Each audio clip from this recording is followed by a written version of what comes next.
Hi, and welcome back to the Jack and Ian Show. It was a very eventful weekend with the Super Bowl taking place on Sunday evening. We're certainly going to talk about that. And then on top of that, we were not able to do an episode since the trade deadline. We haven't done one. That was last Thursday.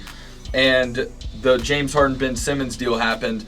We'll talk about that as well. But the primary thing we got to talk about is obviously the Super Bowl. Yep. So we might as well go ahead and jump in it. How did you enjoy this year's Super Bowl, Ian? Yeah, no, the Super Bowl was great. Honestly, it was much more competitive than I expected. I thought the experience factor with Matt Stafford and Sean McVay being in that kind of position in the playoffs so often would kind of overshadow the game and kind of take control over the Bengals. But I got to be honest, I thought the Bengals played really well. I thought they hung in it for as long as they could. But again, I think as both Jack and myself kind of touched on it in last week's episode, you can't win with that type of offensive line. It's not doable, especially going up against those guys like Von Miller, Leonard Floyd, Aaron Donald, right?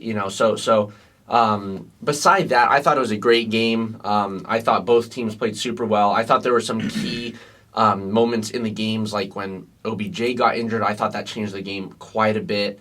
They were just scared with Joe Burrow kind of getting injured, so that kind of affected how the Bengals' approach would be late in the fourth quarter. But I thought it was a great game overall. How about you, Jack? I thought it was fine. Yeah.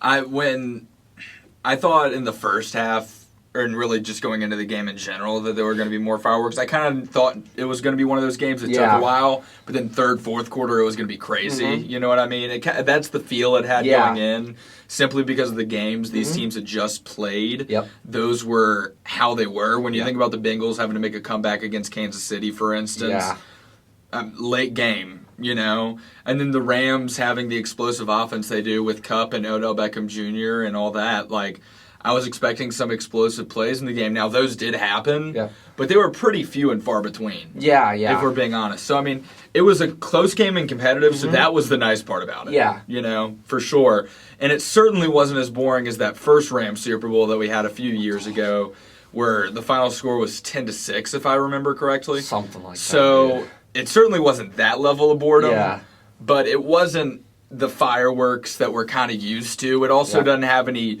current household names like a Tom Brady, Aaron Rodgers, Patrick Mahomes, And so part of it was a little underwhelming for a Super Bowl. Yeah.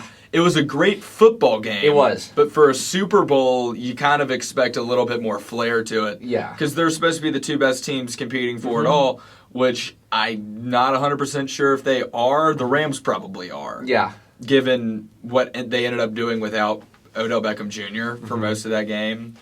I think they rightfully won it, but you're missing.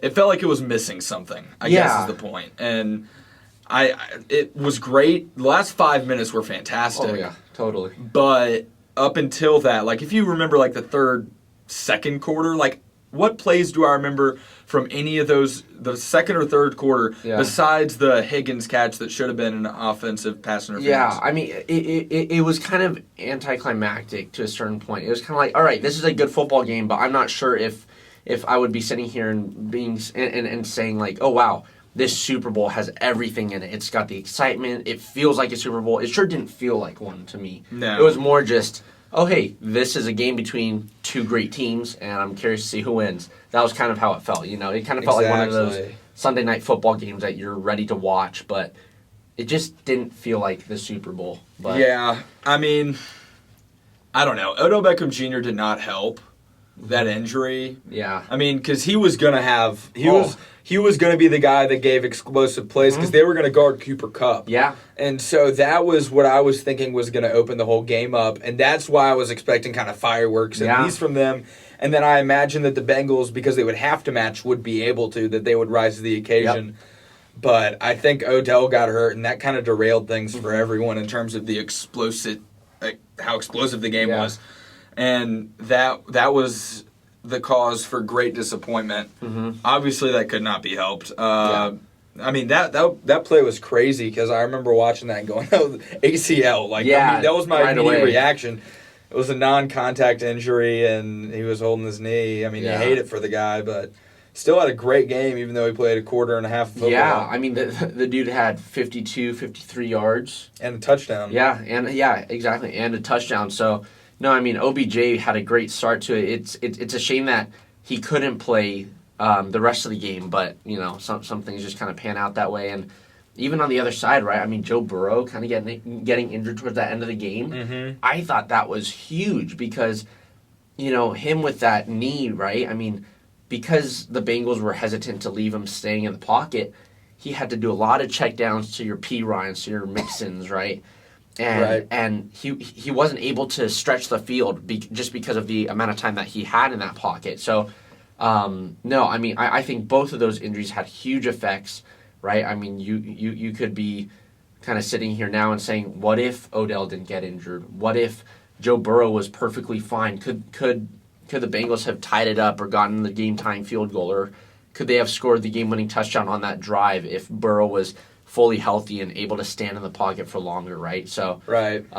It felt a bit anticlimactic, to say the least, especially for a Super Bowl. For sure. There's also, talking about the Joe Burrow getting hit, I mean, he got hit a lot. Oh, yeah, 7 sacks. 7 sacks, not to mention all the times he was pressured. Yep. And so part of me kind of thinks, first off, Joe Burrow mentally is about as strong as it gets. Yeah. Like, not much is going to shake him. He's kind of a guy that's built for the moment. Yeah. You know? But every person kind of has their limit. Yep. You know? Yep. And to be sacked that much, and then on top of that, to be sacked that much, and then also for it to be the Super Bowl, Yeah. the nerves have got to be insane. Oh, the jitteriness back in that pocket.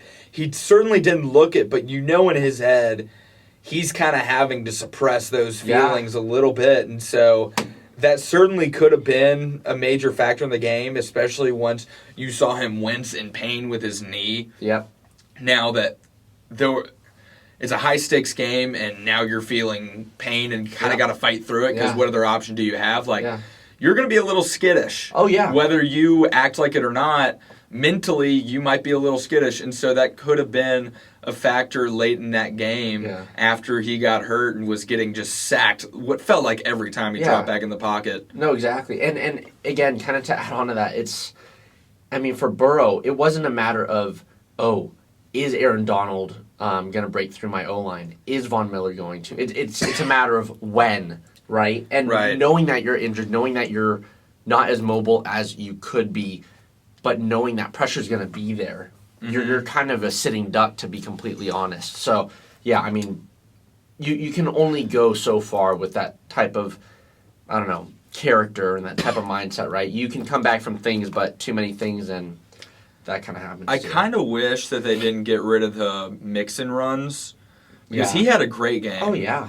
I don't understand why they went away from that late. They had the lead. Yep.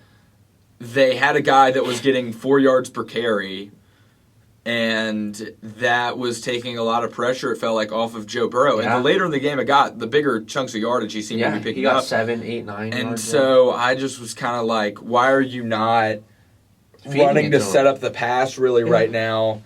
Because I feel like if you fed him and then started going kind of mixing that with some short game passes, Joe Burrow's not getting hit. Yeah. But you're still getting the ball to your playmakers, and you're having a well-balanced offense. But instead, it kind of felt like they were going for the home run hit too often, and Joe Burrow would drop back in the pocket, which he didn't have much time to begin with, and now he's dropping back trying to pass it 30 yards to Jamar Chase. He's not going to have time. Yeah. You know, and so... Even Jamar Chase can't get down the field that fast. No, and so that was, to me, a mistake, it felt like, because it was obvious that they kind of had established a run. Mm-hmm. But the Rams, to their credit, knew that the Bengals were going to say, Joe Burrow's our guy, and he's going to be the person that we want to win this for, is not Joe Mixon. Which, honestly, I would too if I were the coach. But at the same time, like, you got to make it a little bit more of a team effort, and I feel like mix up the play calling a bit more. And maybe they don't find themselves in that exact same situation, but who knows? Yeah, no, and kind of going back to what you said about playing for the home run, right? I mean, if you go back and think about that last drive from the Bengals, right? I mean, they were at the 48 yard line, I think, on their own half, and they were passing the ball when you only needed 3 points to tie the game. Yeah, you had 43 seconds left about on the clock, but if you're getting those types of runs from Mixon and you know you have a great field goal, a great kicker, and the fact that you had 2 timeouts, I'm not sure why you wouldn't just keep feeding it to him. There's no harm in doing that. Right. Because your quarterback's not strong enough to stand in that pocket, and he's not going to get enough time. But anyways, those were some of our thoughts on the Super Bowl. Again, it was a good game. Probably not the most exciting Super Bowl ever, but it was a great game nonetheless. But I did want to ask you what you thought about Matt Stafford. So, first year out of Detroit, right? Everyone's kind of saying, this guy needs to be on a better team because he's a Hall of Fame quarterback, and wherever he goes, he can win one. And I think today or yesterday, Richard Sherman talked a little bit about that, and he was saying, he doesn't have accolades. What are your thoughts, kind of, with Matt Stafford in the Hall of Fame talk? Well, now he has accolades. Yeah. I mean, when you look at his numbers, even when he was in Detroit, they're ridiculous. Yeah. For a team like that, for him to be putting up those numbers is really, really good. And so now he has an NFL championship. Yeah. And there are only so many quarterbacks who do. Now, I know guys like Nick Foles also have it, but at the same time, they weren't putting up the numbers he did in Detroit. Yeah. Matthew Stafford was a number 1 overall pick for a reason when he was coming out of Georgia. Yeah.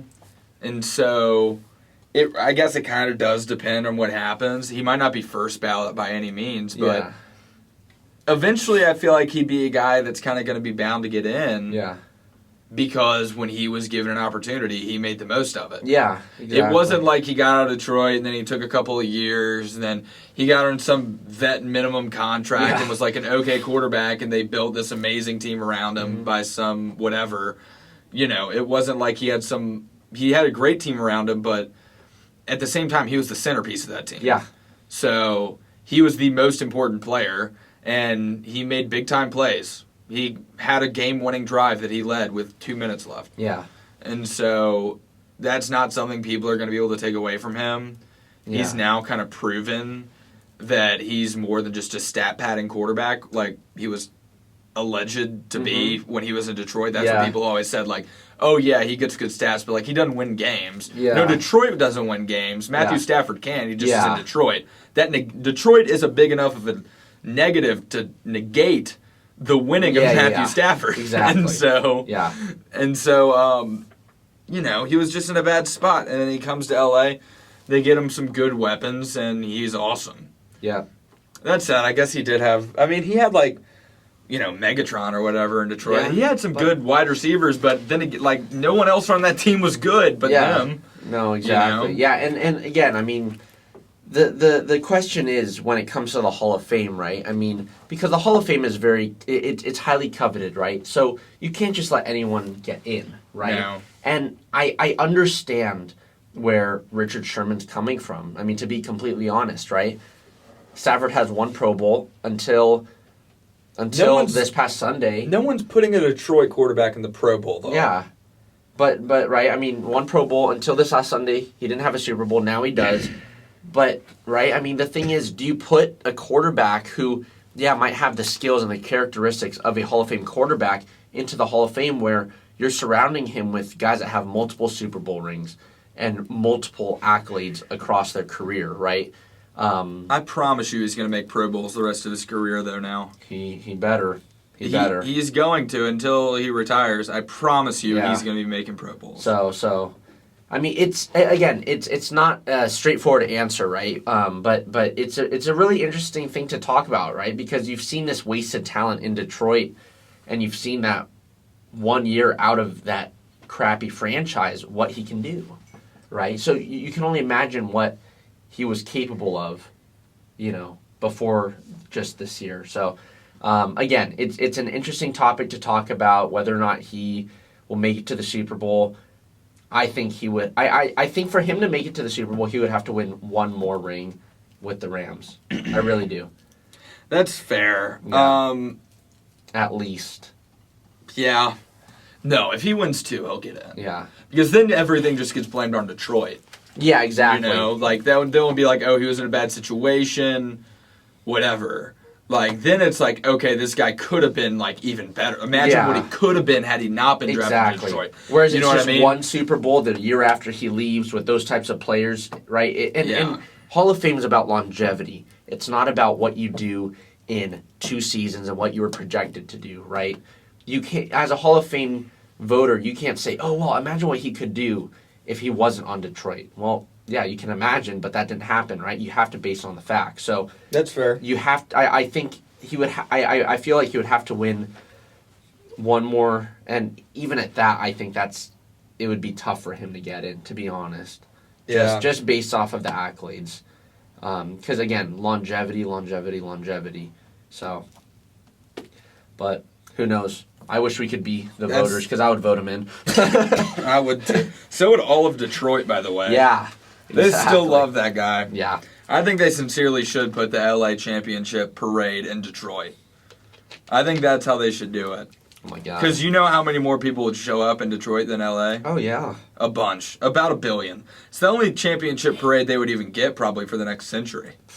Yeah. In Detroit, come on. Yeah, they would take it. Yeah. What did you think of the non-Super Bowl-ness of it? Or I guess we'll finish talking about the game first. What did you think about the refs? That's a topic that was of a bit of debate, but no one was up in arms about it. Yeah. But then again, like nobody was like it was great either. Mm-hmm. Yeah. You know? So what did you think about? First off, the Higgins one was bad. Yep. That is pretty obvious. universally recognized. But then also near the end, those calls that kept the drive alive for the Rams. Yeah. What did you think about all those? Yeah, so I mean, the thing is, there weren't too many controversial plays, which I was happy about. But yeah, I mean, I don't know. I felt like the refs did fine. I think you could have had better calls here and there, but I mean, you're kind of going to get human error in general in any game. I didn't feel like they blew anything where it was going to be game changing or things like that. To be honest, but I thought they did a fine job. But I thought they kind of negated each other though. Yeah. That's how the it thing. felt. Yeah. It was kind of like, okay, we realized that we missed this call. This is the one to make up for it, right? Yeah, that's what I said. That's what I said right when they kept the drive alive with that holding a makeup call. Yeah, I said that immediately because I was thinking back to the Higgins throw. I mean, that was 7 points. Yeah. They were gifted, you know. Yeah. I don't think the Bengals are scoring again. They're not scoring that entire second half without that play. No. And so it felt like that was kind of a makeup call. But at the same time, and that's why no one was really upset about it because they kind of remembered that play and how horrendous it was. Yeah. And we're like, you know what? Honestly, let's just call it even. Yeah. And neither side can really complain because both sides got a little screwed. Yeah. But no one. They ultimately benefited a little bit. Right. Yeah. But nobody can really complain too much because everyone has something they can point to on the other side. Yeah. You know? Yeah. Anyway, yeah. That was interesting to me, though. And other stuff that was interesting, commercials are always a fixture during the Super Bowl. Yeah. I like them to be funny and whatever. I thought they were pretty solid this year. Honestly, people were still kind of hating on Super Bowl commercials. They're like, oh, they're not funny anymore. Yeah. They were still better than they had been the last 4 or 5 years. Yeah. I mean, what? You had the E-Trade babies come back. Yeah, I saw that one. That because I love the E-Trade babies. Yeah. Just in general. That was more getting me excited that that's going to be a returning campaign for them than the actual ad itself. Yeah. Like, I just saw, sign, right? Oh my gosh, the E-Trade babies are back. Like, they're getting them out of retirement. Because in, like, the 2000s, those were, like, the best ads going. And so that got me very excited. But not necessarily for the ad itself, but I still enjoyed it. Yeah. There were a couple weird ones. The QR code is the main one that people point to. I thought that was smart. That was Everyone's smart. talking about it. That was pretty smart. People were like, oh, their website crashed mid-Super Bowl. Yeah, it did. I mean, like, expectedly crashed. I mean, you know, when you've got an ad and then you have this site that people can go to. No, but think about how much that got them in the news. Like, sincerely, though, I thought that was brilliant. Yeah. to put yourself in, like, where everyone's talking. It's so weird and absurdist that no one's ever seen it before. Yeah. People are freaking out thinking their TV's broken That's or what something. I thought something happened with the commercial and it was messed up. I didn't even realize it was an ad either. I thought someone turned the TV off. Yeah. Yeah, No, like exactly I thought someone like sat on the remote or something. I was like, "What's going on?" Turned the game back on, and like then the ad ended, and I don't know. And then it's I forget what the company name was, but at the end it had I think it was like that Cash. some Cash Coin or something like that. Coinbase. That was Coinbase. it. It was Bitcoin. And at the end it kind of like had this screen where it didn't look like an ad, so I was just like, okay, what the hell is wrong with this? At first, I was kind of like, okay, this is like a botched ad, something messed up in the programming of it. But then I realized, oh, no, that's actually what it was there for. So, which was kind of genius and also very stupid. Yeah, I don't know if it was worth the money. I mean, obviously, I don't know how much money it cost for that millions. ad, but millions. Like, you're paying a lot of money for that ad spot. I always enjoy the Doritos. They always do a good job.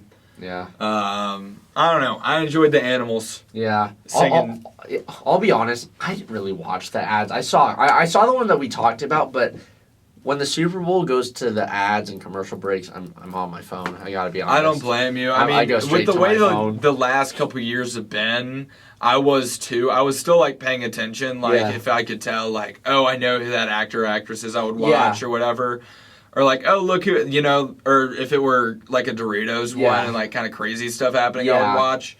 Otherwise, I didn't really pay attention. I was, figuring out what people were saying about the game, looking stuff up, whatever. Yeah. But other ones that were great, loved the Austin Powers one, Dr. Evil. Yes, that was great. I enjoyed it. Yeah. A lot of 90s ads, too. Yeah. I don't know if you noticed how many... Arnold Schwarzenegger was in that ad. Yeah, he was in there. That was He can do better. He can do better. It was him as Zeus, and then... I don't know. That was fine. I don't know. That was another Bitcoin one, wasn't it? No, that was electric car. That was... Was that Audi, or... It was for some electric car company. I couldn't tell you, to be honest. No, because it was the lightning. The whole point of the ad was the lightning, and like he was doing stuff for neighbors or whatever. Like some 90-year-old grandmas wanting to like trim the hedges for whatever reason. Like, and he's laying in a pool, and she's like, "Hey, can you give me a boost or whatever?" And he did that, and then she had a heart attack or whatever, and then she did the bushes, I guess, but. That was a weird ad. Arnold could do better. And then there was, I don't know, there was a lot of 90s actors. Paul Rudd. I saw the Paul Rudd one. Paul Rudd was in one with Seth Rogen. Yeah. Yeah, it was Seth Rogen and Paul Rudd. And then there was another one with Zach Braff, and I forget the co-star of the show, Scrubs. But there was one from a very famous 90s sitcom called Scrubs, and they did it together. So a lot of 90s... And that was the theme of the halftime show, really, as well, with the exception one being Kendrick Lamar. Yeah. What did you think about the halftime show? I loved it. I thought it was really good. I thought it was awesome. At first, to be honest, when they announced that there would be 4 or 5 artists there, I was kind of thinking it'll be interesting to see how they, work in all of them into one show. Right. And to be honest, the halftime show felt kind of fast because it was one artist, you move on, you move on, you move on, and you move on, then you get to the end. Where in the past it's been one or two kind of, two different people partnering up, and it's them for the entire time. But I thought this was great. I mean, by the time the halftime show ended, I was kind of still wanting more of it. Yes. Just because of the fact that they skipped, to the different artists so many times. But I thought it was great. I thought it was awesome. Yeah, I agree. I wish it was more like 3 or something with that group. Like, I don't know. If it were like Snoop Dogg and Dr. Dre being the headliners, then maybe like Eminem comes in and does something or whatever. Just to keep with the theme of it all, because he's obviously a monster name as well. I mean, how many people was it? It was 5. Was it 5? Yeah. It was 5. And so each really had one song, and Snoop Dogg and Dr. Dre did too. They did the beginning and the end. Yep. And then in between, they had 3 artists sandwiched in there. Yeah. I thought it was fine, but I wish, like I said, my only critique is I wish, like, they let everyone do, like, 2 songs, 2, 3 songs. Like, I would not have minded if that halftime show was 30 minutes. I still would have been extraordinarily entertained. And it only left me really wanting more. Yeah. It did not leave me really satisfied with it. Like you said, you're kind of like, that's it? Yeah. You know? Yeah. Because we're used to artists comes out and does, like, 4 or 5 songs. I mean, normally you have either one artist or you have 2 artists, and that's it. Yeah, and it's like 6 songs, and they do like their 6 biggest hits, and that's it. And you're like, wow, that was great. Yeah. They did their 6 songs that everyone knows, and like that was fine. But like, when you have 5 artists, 2 of them did 2, and then then the others can only do 1, and it's like, well, they all did probably what was. Oh, I forgot 50 Cent. They had 6 artists. Yeah, they had 6, right? Yeah, they had 6 artists. I didn't know 50 Cent was going to be there. No one did. I keep forgetting because he was not in the original lineup. He wasn't in the original lineup. Yeah, okay, good. So there were 6 artists. There were 6 songs. And so, 6 songs is like par for the course in terms of the amount. Yeah. But when you're choosing from a bunch of different artists, you're like, man, I kind of wish they did that too. You know what I mean? Wish like, I love this song. Right? Yeah, you know what I mean? I get that. That's kind of how it left me. It was still 15 minutes of music, and it was all good. All those artists are fantastic. Kendrick Lamar was far and away the best performer of all of them by this stage of his career. Yeah. You know, that's never been like Snoop Dogg doing that would just feel wrong or something. Though, you know what I mean? Like, that's Kendrick Lamar's style. Yeah. That's not going to be Dr. Dre or Snoop Dogg or Eminem or whatever. Definitely. So I enjoyed a simpler set too versus like the Weeknd last year or whatever. Just the kind of insane everything going on. Yeah. Like, well, it's too much. It's interesting because, right, when you think about these halftime shows, it's like they almost cater it more to the viewers at home than they do to those actually there. Right. If you think about the weekends, right, it's like that part where he was like in that maze trying to find his way out. If I'm not mistaken, nobody at the game could see what was happening except for seeing it actually on the Jumbotron or like the big screens, right? Oh yeah, no, there was no way because it was over in the end zone of the stadium. Exactly, right? So it's interesting how they do that. I mean, 50 Cent, hanging upside down. It's like, okay, well, everyone up here in the nosebleed seats, they're like, oh, who they the heck could at is least that? see Snoop Dogg and Dr. Dre. No, no. It was good. They in were in that a good. Same with Eminem. Eminem, like all those people, it seemed like you could see Kendrick Lamar, 50 Cent. But so. That's the thing, right? It's like, okay, Kendrick Lamar, it's like, okay, you can see it from afar, but that's far to see that little set of people, right? That's true. So it's just interesting, right? I mean, from home, you can be like, oh, wow, no, that was awesome. I love the set that they have, and things like that. But it was simpler, though. Oh, it was. There's no doubt about it. No. There's like Lady Gaga. Oh, like, man. Her The Weeknd. Like, yeah. Those were insane. Like, Katy Perry riding it on an massive whatever it was. I don't even remember what it was. It was like unnecessary. You know what I mean? Like, it's a whole spectacle of it. And these artists kind of let the music do it for them. Yeah. They kind of just left it to the music and were like, hey, these are the songs we have. Yep. And I enjoyed that. Yeah. It was a nice kind of change of pace. It was. It was good. It was a good halftime show for sure. Definitely. That is gonna do it, I think, for the Super Bowl talk. Yeah. It was entertaining. It was. It was an all right game. Great halftime show. Ads were better this year. I don't have too many complaints about it. No. Yeah. Anyway, some people that do have complaints though were Ben Simmons and James Harden. They had many complaints, and they were traded this last Thursday. They flip-flopped. James Harden going to Philadelphia, reuniting with Morey, and formerly of the Rockets, and now James Harden, or Ben Simmons rather, being in Brooklyn. Listen, I was originally, we wanted to do a little bit shorter of a show this week. Originally, I was going to talk about losers of the trade deadline, and both these teams kind of lost. Now, the Nets certainly won because they got Andre Drummond and Seth Curry. Yep. Now, Ben Simmons, I don't know if Philadelphia was the problem or if he was the problem. Yeah. That's kind of why I have them in a little bit of the loser category, simply because you're kind of taking on a little bit of an issue. Yeah. You know, he's still a very good player. He plays great defense. He's a great facilitator. He's a 6'11 point guard who's very athletic. Yeah. He's a good player. But at the same time, he's on a big contract, whatever. If it doesn't work out, then that's going to be issues. Yeah. So I was kind of like, I kind of want to put them in the loser category just because we saw what Ben Simmons is capable of disrupting in Philadelphia. But at the same time, if it works out, this is a massive win for them. Yeah. Simply because of the return they got for James Harden. Ben Simmons is still like 23, 24. He might be 25 now, actually. He's sat out a long time. But Seth Curry and Andre Drummond are both very usable players who are both very good. Yeah. Now, on the opposite end, 76ers, Daniel Morey, listen, he loved him it was a very mutual relationship in Houston. Because both kind of, Morey let Harden do whatever he wanted, basically. Yeah. Like, so if they had like a game in Orlando,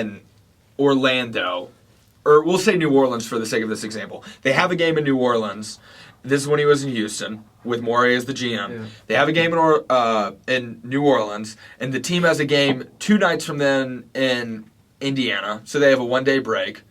So the team would then fly to Indiana, but James Harden could, if he want to, go, I'm good. And he's like, I'm going to Miami. Yeah. And he would go to Miami and he would party because that is the most James Harden thing ever. Yeah. This is not a known secret. This is a very known secret that he loves doing. Like, that is him.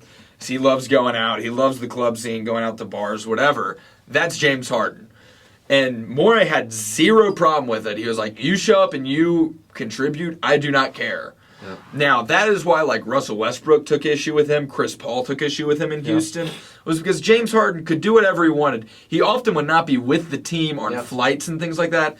He would go to clubs in different cities. Like, if they had a game in, they have a game in L.A., and they're going to Utah. The team would fly to Utah. He would stop over for a night in Las Vegas. Yeah. That's what James Harden does. He loves to party. Yep. Now, he... that did not fly as much in Brooklyn with a guy like KD. They did not like it. And I wouldn't like it that much either. To be frank, if I were one of his teammates, I would be pretty annoyed. Yeah. And so, it makes sense as to why there was tension there. There was a great article on Bleacher Report, I'm going to look up who wrote it, by Jake Fisher this morning. I would read if you get the chance. It's the title of it's Inside Kevin Durant's Role in Brooklyn's Nets James Harden Trade. And this goes in depth kind of about all the issues, both on and off the court. The on-the-court issues were the whole pitch Brooklyn had to guys like James Harden and Kyrie and stuff was, and this was Kevin Durant's vision as well, was to have a very free-flowing offense, like kind of modeled after Golden State, where you're sharing the ball, 8-9 passes a possession, get a wide-open shot. And these guys are skilled enough. If they did it, it'd be awesome. James Harden said, nuh-uh. Yeah. We're going ISO. Yeah. And so I'm dribbling the ball through the ground, and then I'm taking a shot with 3 seconds left, and you can't stop me. Yeah. And Kevin Durant did not like that. That's not the team he wanted to build. That's not the team he wanted to be a part of, especially coming out of Golden State. Yeah. That's not what he signed up for. He wanted to stay a part of a culture like that. Yeah. And James Harden is not a culture fit to that. James Harden belongs on a team where he's the only guy that can do something on the court, I feel like. Which is part of why I don't like the trade for Philadelphia. Yeah. Because Joel Embiid, if the season ended today, would be the MVP of the league as a center, which means you have to feed him the ball. Yeah. And that's probably not going to happen. You can't play ISO now. With James Harden. That can completely ruin... This trade could derail their season to me. I'd be happier writing it out with Ben Simmons and just saying, you're dead weight, but whatever, we're really good without you anyway. Eventually. And then keeping Seth Curry and Andre Drummond and having Joel Embiid be the focal point of the team. That, to me, seemed like the best option for them, but that did not happen. The problem I have with Philly is you might have the same on-the-court issues, and you're certainly going to have the same off-the-court issues. Because Morey was the one that let Harden do it in Houston, and now he's the GM of the 76ers. Yeah. He's going to let him do it again. Make no mistake, that's why he wants to be in Philly. Yeah. Because he can do what he wants. Yeah. and no one in the front office cares. Now, the problem James Harden has is he's older now. Yep. And what happens when you're older, you can't stay out to 3 in the morning and then perform at peak athletic level like you could in your mid to early 20s. Yeah. And now that he's in his mid-30s, his body's not going to be able to do that at a great level. And that's been seen this season through his numbers. One of the games they pointed to, let's see if I can find it here. I think he went 13 for 13. Not 13 for 13. He had 13 points on 13 shots, which is not good considering he also would have gone to the free throw line. I want to try and find the exact quote here because it was really good. Here it is. Okay. After posting an emphatic 37-point triple-double on 13 of 24 shooting at the San Antonio Spurs on January 21st, James Harden left the team for Houston in a night of clubbing. Bleacher Report has learned. He rejoined the traveling party in Minnesota for a January 23rd game against the Timberwolves and scored just 13 points on 13 attempts. So what happened was they had a game in San Antonio where he played great, and then he went to Houston to go clubbing, presumably till probably like 3 or 4 in the morning. Oh, yeah. And then the next day, he flew up to Minnesota and played a basketball game. In the NBA. And expected to play well. You're going to have 13 points on 13 shots. If you do that in your mid-30s, like, I can understand how he was able to do that in his 20s.